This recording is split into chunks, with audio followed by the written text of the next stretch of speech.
ஆதி சங்கராச்சாரியாரை பற்றி நிறைய புரியாத விஷயங்கள்லாம் நிறைய இருக்குது. அவர் எங்கே பிறந்தார், காலடின்னு சொல்கிறார். அது மாதிரி எங்கே போய் இறந்தார் தெரியாது. என்னென்னவோ சொல்கிறார். ஆனால் இன்னும் அதை ஆராய்ச்சி பண்ணிட்டு இருக்காங்க. அப்போல்லாம் மீடியா கிடையாது இல்லையா, அதனால் இன்னும் புரியவே இல்லை அதெல்லாம்.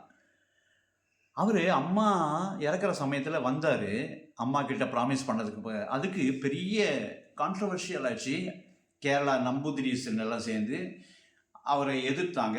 ஒரு அம்மாவை ஒரு சன்னியாசின்றதும் அதுக்கு அந்த அட்டாச்மெண்ட் இல்லாமல் இருக்கணுமே, எப்படி நீங்கள் வந்தீங்க அப்படின்னு. யாரும் ஹெல்ப்புக்கு வரல.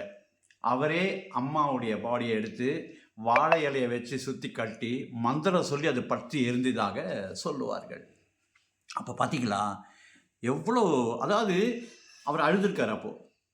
அப்போது சன்னியாசி அழலாமா, சன்னியாசி அம்மாவுக்கு வரலாமா, சன்னியாசினா எல்லாத்தையும் விட்டுலாம் இருக்கணும் அப்படின்னு சொல்ல முடியாது. பெரியவங்க என்ன செய்கிறாங்கன்னு யாருக்கும் தெரியாது.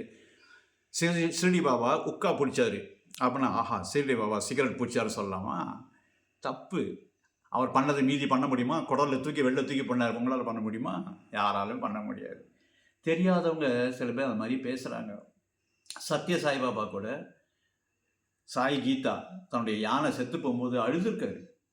கடைசி காலத்தில் பீகார் அந்த அந்த இடத்துலலாம் மக்கள் கஷ்டப்பட்டதுக்கெல்லாம் இப்போ கூட அந்த வீடியோ இருக்குது. அழுதுகிட்டே இருப்பார், பார்க்கறதுக்கே ரொம்ப கஷ்டமாக இருக்கும். அவர் சத்ய சாய்பாபா கடவுளே அழலாமா? எல்லாரும் யார் வேணாலும் அழலாம். அழுதான் நல்லது, உடம்புக்கு நல்லது, உன் கண்ணுக்கு நல்லது. துக்கம்ன்றது வரணும், துக்கமே வராமல் அப்படியே. இப்போ ஒரு பிரம்ம ரிஷினா அப்படியே எல்லாம் அப்படி கிடையாது.